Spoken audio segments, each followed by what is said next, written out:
अगर आप भी विराट कोहली के फैन हैं और उन्हें एक महान खिलाड़ी मानते हैं तो वीडियो को लाइक जरूर कीजिएगा।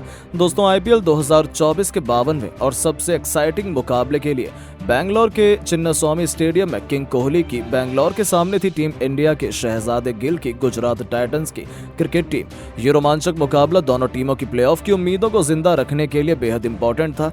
तभी तो इस मुकाबले की शुरुआत से पहले जब टॉस के लिए सिक्का उछाला गया तब टॉस के बॉस बने बैंगलोर के कप्तान फाफ डु प्लेसिस और उन्होंने पहले गुजरात को बल्लेबाजी करने का न्योता दिया और फिर गेंद और बल्ले के घमासान में एक ऐसा कांटे का मुकाबला खेला गया जिसमें बैंगलोर की बादशाहत के आगे पूरे क्रिकेट जगत को नतमस्तक होना पड़ा।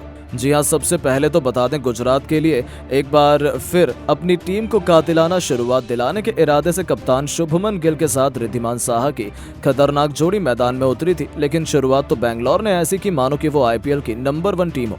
दूसरा ही ओवर लेकर आए मोहम्मद सिराज ने अपनी लाजवाब गेंद से साहा को विकेटकीपर दिनेश कार्तिक के हाथों कैच आउट करवाकर अपनी टीम को पहली सफलता दिलाई, जहां रिद्धिमान साहा 7 गेंदें बर्बाद कर गए और केवल 1 रन वो अपने बल्ले से जोड़ पाए थे। अब नंबर 3 के पायदान पर बल्लेबाजी से गदर मचाने के लिए साई सुदर्शन को भेजा गया था, लेकिन 2 ओवर में गुजरात केवल 3 रन बना पाई थी।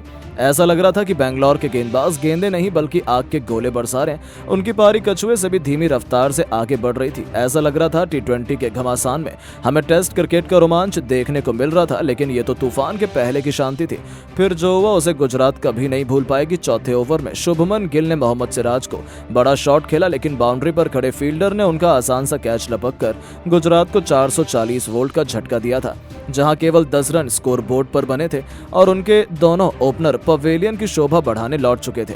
हालांकि नंबर 4 के पायदान पर बल्लेबाजी करने उतरे शाहरुख खान ने आते ही मैदान को चीरते हुए खतरनाक चौका लगाकर अपने तेवर दिखा दिए। 4 ओवर में बैंगलोर ने 14 रन 2 विकेट के नुकसान पर बनाए थे, लेकिन पावर प्ले का आखिरी ओवर लेकर आए कैमरन ग्रीन ने इस बार साई सुदर्शन को अपने जाल में फंसाया, जिनका आसान सा कैच किंग कोहली ने लपका और गुजरात की पारी की कमर तोड़कर रख दी थी। जहां साई सुदर्शन भी केवल 14 गेंदें बर्बाद करने के बाद 6 रन बना पाए और चिन्नास्वामी के मैदान पर बैंगलोर के नारों से गुजरात का दिल दहला जा रहा था। गुजरात खेमे में मातम का माहौल था क्योंकि 19 रन ही बने थे और उनके 3 बल्लेबाज पवेलियन लौट गए।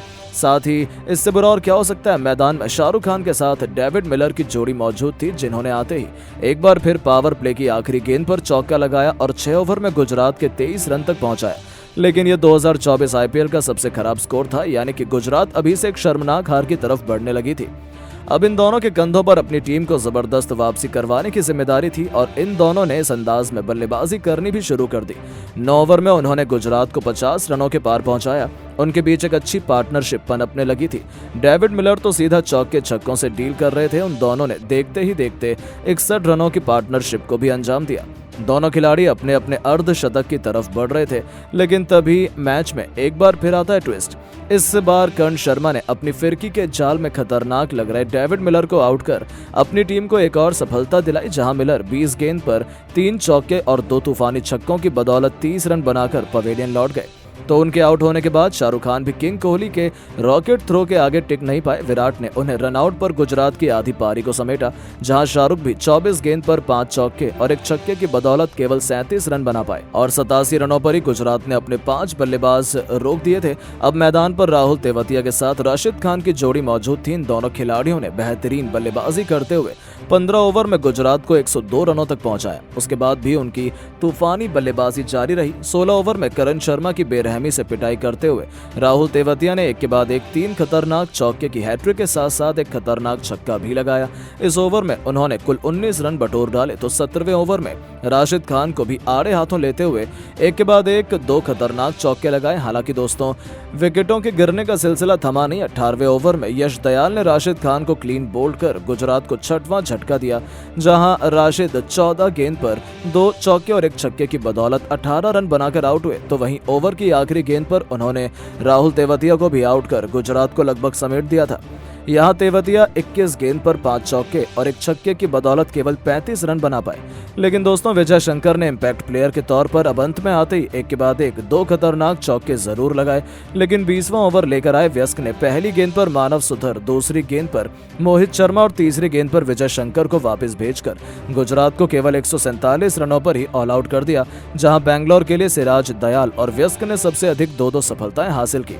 बैंगलोर के सामने 148 रनों का आसान सा लक्ष्य था, जिसका पीछा करने उनके लिए ज्यादा मुश्किल नहीं होना चाहिए था। बैंगलोर के लिए विराट कोहली के साथ कप्तान फाफ डु प्लेसिस की खतरनाक जोड़ी मैदान में तबाही मचाने के इरादे से आई थी और आते ही पहला ओवर लेकर आए मोहित शर्मा को आड़े हाथों लेते हुए विराट ने एक नहीं बल्कि एक के बाद एक 2 तूफानी छक्के लगाए, जिसमें गुजरात की हार को तो अभी से सुनिश्चित कर दिया था। विराट का बल्ला रन नहीं बल्कि आग बरसा रहा था। इन्हें खतरनाक बल्लेबाजी करता देखकर तो डु प्लेसी भी पीछे नहीं रहे। दूसरा ही ओवर लेकर आए जोशुआ लिटिल की बेरहमी से कुटाई करते हुए डु प्लेसी ने उनके स्वागत में एक के बाद एक पहले तो 2 खतरनाक चौके जड़े, तो फिर तीसरी गेंद को छक्के के लिए डिपॉजिट कर उन्होंने गुजरात के खेमे में तहलका मचा दिया था। गुजरात के गेंदबाज अभी से रहम की भीख मांगते हुए नजर आ रहे थे। यहां तक कि ओवर की आखिरी गेंद को भी उन्होंने चौके में तब्दील कर 2 ओवर में ही अपनी टीम को 34 रनों तक पहुंचा दिया था।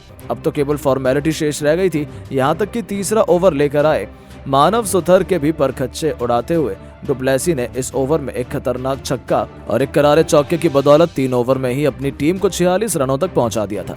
अब बैंगलोर को जीत के लिए केवल 102 रन चाहिए थे। यहां से गुजरात की जीत तो नामुमकिन ही मानी जा रही थी और भले ही यहां से गुजरात ने वापसी करने की भरपूर कोशिश की, लेकिन बैंगलोर को हरा पाना उनके लिए नामुमकिन हो चुका था और फिर जो हुआ उसने तो हर किसी को हैरत में डाल दिया। लेकिन दोस्तों, अब आपको क्या लगता है कि बैंगलोर क्या अभी भी आईपीएल 2024 के प्लेऑफ में क्वालिफाई कर पाएगी या नहीं? अपनी राय नीचे कमेंट बॉक्स में जरूर दें और ऐसी शानदार खबरों के लिए चैनल को सब्सक्राइब जरूर करें। धन्यवाद।